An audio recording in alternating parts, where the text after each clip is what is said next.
This was one of the first video games I ever played, so I had a lot to learn. Jumping between gravity-defying planets and walking upside down took a lot of getting used to. I collected a few stars and then headed to the Loop-de-Loop Galaxy. And let me tell you, this level broke Little Bryson. In the level, you ride around a floating water race course on a Stingray. But I wanted to get the high score. I wanted to go fast. So my thumb never let go of the acceleration button, and that meant I couldn't make sharp turns. I kept flying off the map and dying. And to make it worse, I had to use motion controls. I couldn't beat it no matter how hard I tried. I started crying and Brody had to help me beat the level. This will go down in history as mankind's second greatest defeat involving stingrays. But after that little hiccup, I was ready to take on the rest of the game and lose to Bowser 50 times. But Brody, being a seasoned veteran gamer, coached me on how to perfectly time my spin moves, and I used them to spin Bowser like a Beyblade. So long, Bowser! I was feeling pretty good about my newly acquired gaming skills. Beating Bowser as a child is a big deal, okay? At that age, what else do you have to be proud of? The drawings you made that Mom hung up on the fridge? Well, bad news. Mom will throw those crappy drawings away while you're not looking. But the achievement of defeating the king of the Koopas, that lasts forever. I wanted to win something for once. I just hadn't found the right game yet. Mario Kart. I don't consider myself to be a very competitive person, but as you've seen here today, video games are the exception, especially Mario Kart. Fortunately, my spirit of competition is well placed because I'm amazing at Mario Kart and you can't beat me. But I wasn't always this way. It all started, of course, with Mario Kart DS. My brothers and I would race each other for dominance, but I didn't understand the drift mechanic, so I would just kind of turn and throw bananas, and I could never beat my brothers. When they finally did show me how to drift, it took a lot of getting used to. You have to wiggle the D-pad back and forth in order to build up a charge that boosts you forward, and it was really hard for me to manage that while controlling the trajectory of my turns at such a young age. Clearly, I had much to learn. That being said, this was the first time that becoming better than my brothers at something didn't seem impossibly out of reach. I wanted to win at something for once, and I could feel the potential within myself. I wanted to be player one, so I hunkered down and continued my training arc. Wait, I'm first! I'm gonna win!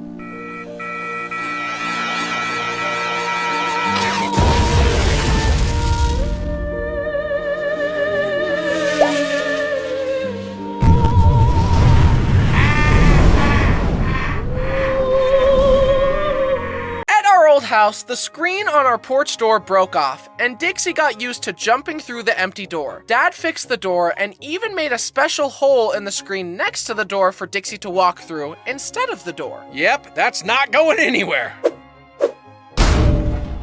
This is one of the only times I've seen my father just give up. He left the door without a screen after that. Years later, we got a trampoline for the backyard. In all my dad's previous building shenanigans, I had been too young or aloof to help. Or I couldn't hold the light good enough. But this time, I was gonna help Dad build the trampoline and prove to him that I could be handy too. This trampoline used metal leaf springs instead of normal springs. You would use a special tool to bend the metal leaf to clip into the trampoline mat. I was the designated leaf spring bender, and Dad was the designated mat clipper. As we clipped more and more springs, it got harder and harder to get them to connect because the mat was so stretched out. Dad held out the mat and I bent the leaf spring with all my might. I pushed and pushed as hard as I could. Then, the tool slipped off the leaf spring and slammed into Dad's head.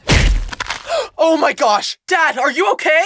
It's okay, it's just pain. And I never became a handyman. Whenever my car makes a weird noise, I just call Dad and start crying. From as far back as I can remember, my dad has been a Bob the Builder, I can fix it type fella. And he always tried to make fun stuff for us while growing up. He made a train table for me, a half pipe for my brothers, a deck for our house, a multi-level treehouse with a zip line, and installed a rope swing to the tree out front. And in most cases, he's able to fix things that aren't working. Except his son's attention spans. Or his own. Nobody can. But this blessing can become a curse when something stumps him. I think fixing things is so integral to his essence that once he starts fixing, he can't stop. Come on, you piece of crap! Gosh, the frick, dang it! Dad, it's okay. Just calm down. I'm completely calm!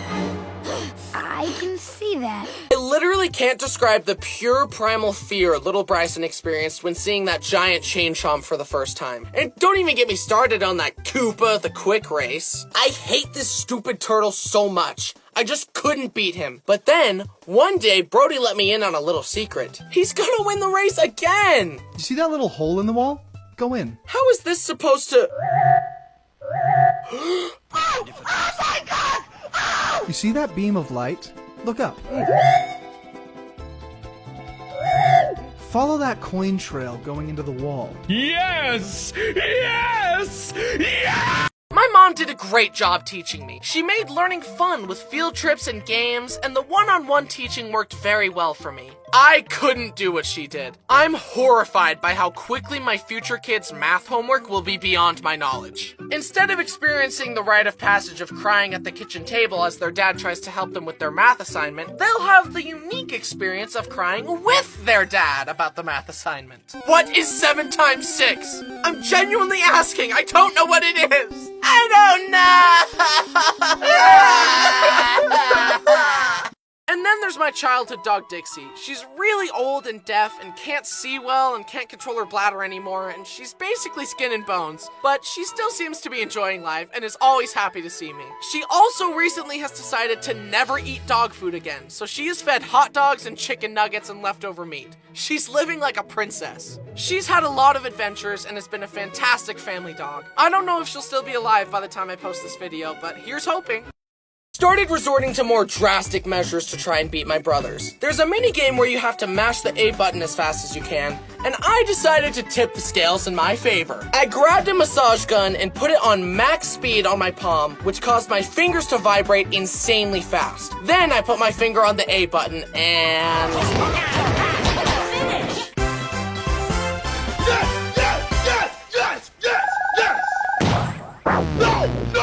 No! But I wasn't just susceptible to scary things in movies, I also fell victim to fear-mongering stories designed to make me more obedient from my parents. This is Santa. If you're a good boy, he'll give you a present at Christmas. Awesome! And this is the boogeyman. If you're a bad boy and disobey us, he'll kill you. Slowly and painfully. He'll violently rip your arms off and use them to bash your head in.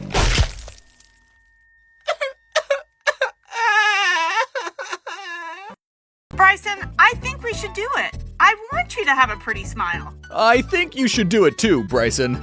I'll make a lot of money if you do. Guys, my smile is fine! Well, let's look at the x-rays. You have a pretty pronounced overbite that causes a lot of problems later in life. You should be grateful that your mom wants to pay to fix your teeth. You kind of have like a Bart Simpson lip going on, and we would want to get that fixed.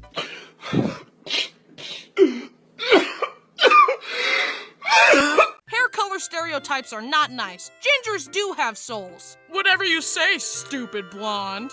That one is actually true in my case. I'm still gonna beat you up, though. I understand. Look, I'm feeling generous today, so I'm gonna give you a pass. But know this. If you ever cross me again, I will end you. Understood? Understood. Thank you.